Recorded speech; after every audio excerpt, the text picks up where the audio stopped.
ఈ మధ్య చాలా మంది డయాబెటీస్ బారిన పడుతూ ఉన్నారు.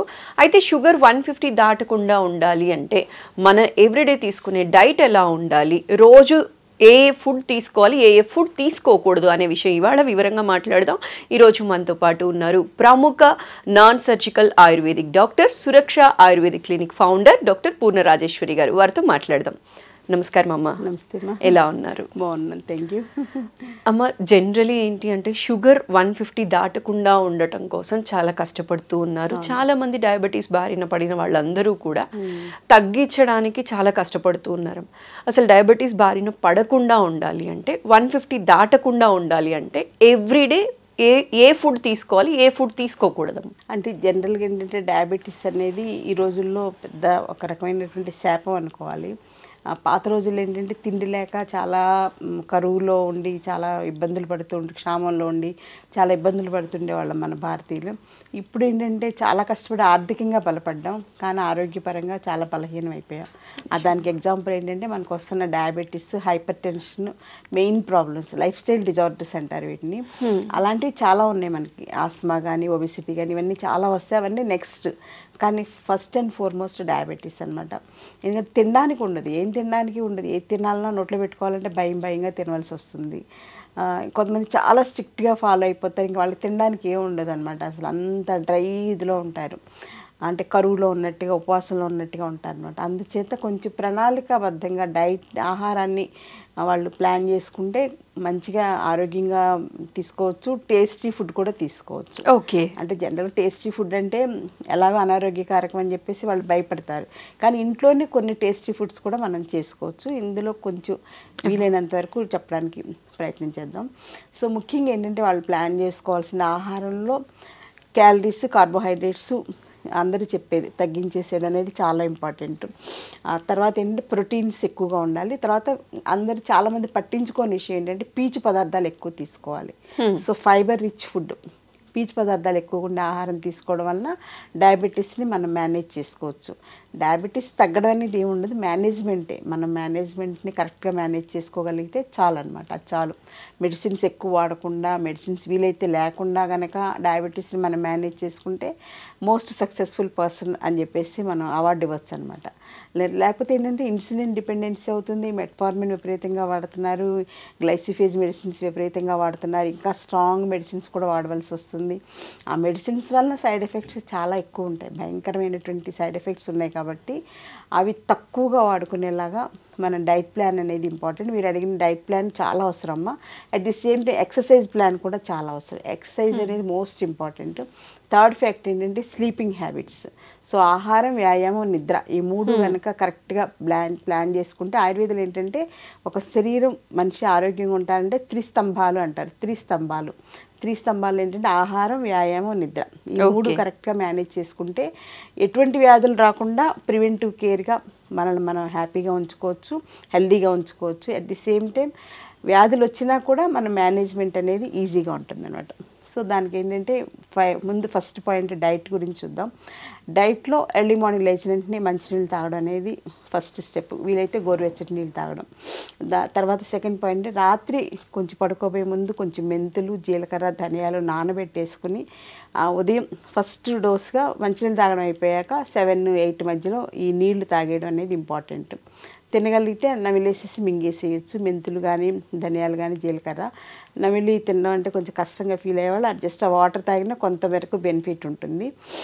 ఒకవేళ తాగలేకపోతే దాంతో కొంచెం డికాక్షన్ లాగా, టీ లాగా పెట్టేసేసుకుని అందులో కొంచెం అల్లం ముక్క కూడా వేసుకుని, కొంచెం దాల్చిన చెక్క కూడా యాంటీ డయాబెటీస్గా బాగా పనిచేస్తుంది. వేసుకుని తాగడం అనేది ఒక టీ లాగా అనమాట. అంటే మామూలు మనం తాగే టీ పౌడర్తో టీ కాకుండా ఇలా టీ లాగా తాగేయచ్చు గోరువెచ్చగా. తర్వాత 9 లోపల బ్రేక్ఫాస్ట్ ఏంటంటే ఇడ్లీ లాంటివి సాఫ్ట్ ఫుడ్స్ కామన్ అని కదా, ఇడ్లీ కానీ, ఉప్మా కానీ అలాంటివి.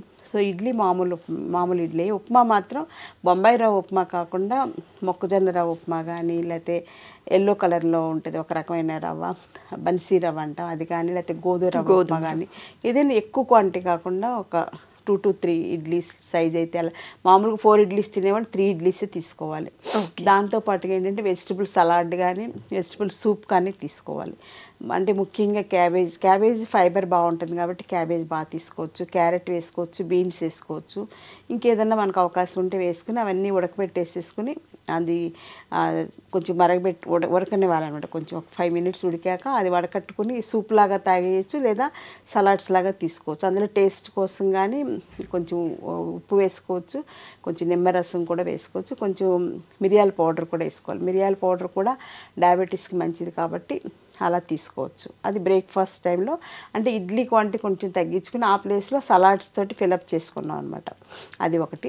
నెక్స్ట్ 11 o'clock ఆ టైంలో ఆఫీస్కి వెళ్ళినా పక్కన ఒక బాటిల్లో మజ్జిగ చేసుకుని పట్టుకెళ్ళాలి. ఆ మజ్జిగ కూడా ఏంటంటే రాత్రిపూట ఒక 1/2 liter పాలు తోడుపెట్టేటప్పుడు అందులో ఒక 2 స్పూన్లు మెంతులు వేసేసి తోడుపెట్టేసేయాలి. సో మెంతుల్లో ఉండేటువంటి యాంటీ డయాబెటిక్ యాక్షన్ అంతా కూడా పెరుగులోకి వచ్చేస్తుంది. సో మళ్ళీ పెరుగు వాడకూడదు, పెరుగు వల్ల కూడా డయాబెటీస్ పెరుగుతుంది. మజ్జిగే వాడుకోవాలి. సో మజ్జిగ చేసేసుకుని ఒక బాటిల్ నిండా పోసుకొని ఎక్కడికి వెళ్తే అక్కడికి మనం తీసుకెళ్ళిపోవచ్చు. మధ్యాహ్నం 11 o'clockకి ఒక 250 ml మజ్జిగ తాగేసేయాలి. 1 o'clockకి లంచ్ ఏంటంటే మనం మామూలుగా వైట్ రైస్ అనేది మోస్ట్ కామన్ కదా. White rice, white sugar, white salt, white packet milk, maida, ఈ 5 కూడా white poisons. Okay. 5 white poisons వల్ల డయాబెటీస్ మల్టిప్లై అవుతుంది అనమాట. సో ఈ 5 కూడా తీసుకెళ్ళి కాశీలో వదిలేసినట్టు వదిలేయాల్సిందే డయాబెటీస్ పేషెంట్స్. సో ఈ 5 వైట్ పాయిజన్స్ వదిలేస్తే సగం శని వదిలిపోయినట్టు అనమాట. లేకపోతే ఆ వైట్ రైస్ వల్లనే డయాబెటీస్ బాగా పెరిగిపోతుంది.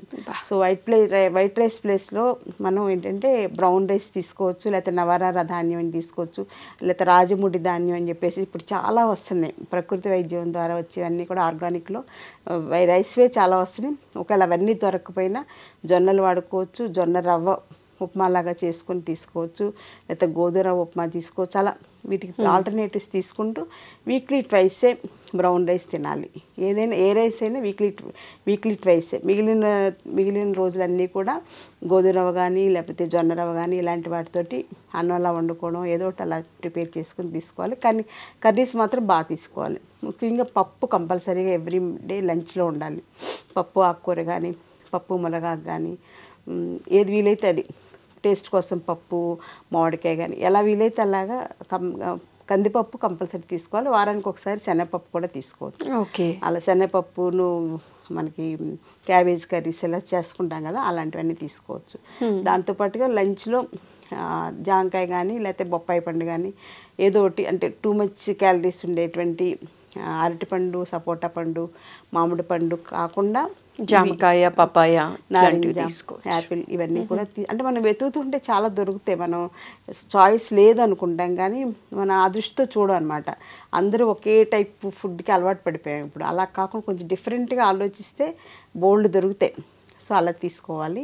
అంటే కడుపు నిండాలి కదా. ఇప్పుడు మామూలుగా అయితే అన్నమే చక్కగా ఇంత అన్నం పచ్చడి వేసుకుని, ఇంత అన్నం పప్పు వేసుకుని, ఇంత అన్నం పులుసు వేసుకుని, ఇంత అన్నం పెరిగేసుకుని తింటే కడుపు హాయిగా నిండుతుంది. వైట్ రైస్ కదా, షుగర్ కూడా అలాగే మల్టిప్లై అయిపోతుంది. అందుకని ఏంటంటే బ్రౌన్ రైస్, గోధుమ రవ్వ అవి ఎక్కువ తినలేం, బాడీకి పట్టదనమాట. ఆ ప్లేస్కి మనం ఇలా ఫ్రూట్స్ తోటి బ్యాలెన్స్ చేసుకునేలాగా, లేకపోతే క్యారెట్, లేకపోతే క్యాబేజ్ కానీ సలాడ్స్ లాగా ఏదో ఒకటి తీసుకోవాలమ్మా. తర్వాత మళ్ళీ ఈవినింగ్ 4 o'clock టీ కానీ, తర్వాత ఇంకా ఏదన్నా మజ్జిగ కానీ లేకపోతే హెల్త్ డ్రింక్ అల్లం టీ తోటి కానీ అలాంటివి ఏదో తీసుకోవచ్చు. ఏమీ లేకపోతే కొంచెం కొబ్బరి నీళ్ళు కానీ అలా అయినా పర్వాలేదు. కొబ్బరి నీళ్ళు తీసుకోవచ్చు, ఎక్కువ తీసుకోకూడదు, కొంచెం తీసుకోవచ్చు. అంటే న్యాచురల్ ఫుడ్స్ కాబట్టి పర్వాలేదు, తీసుకోవచ్చు. ఆ రకంగా మేనేజ్ చేసుకోవాలి.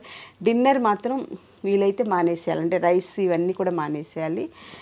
ఒకవేళ తినకుండా ఉండాలేనంటే చపాతీని కొంచెం కూర ఎక్కువ తీసుకోవాలి. తోటకూర కానీ, పొట్లకాయ కూర కానీ, సొరకాయ కానీ అట్లా ఎక్కువ కూర వేసేసుకుని అందులోకి 1-2 చపాతీలతోటి సరిపెట్టుకోవాలన్నమాట. లేదంటే రాగి జావ ఉంటుంది కదమ్మా, రాగి జావ బాగా ఎక్కువ క్వాంటిటీలో రాగి జావ కానీ, రాగి సంకటి కానీ అలాంటివి తీసుకుని కొంచెం మజ్జిగ తాగడానికి తీసుకుంటే సరిపోతుంది అనమాట. సో ఈ రకంగా డైట్ ప్లాన్ చేసుకోవాలి. పడుకోబోయే ముందు వీలైతే ఒక 250 ml కానీ 200 ml కానీ ఆవు పాలు తీసుకోవాలి. దీనివల్ల ఏంటంటే బాడీలో కాల్షియం డెఫిషియన్సీ రాకుండా ఇలా కేర్ ఉంటుంది.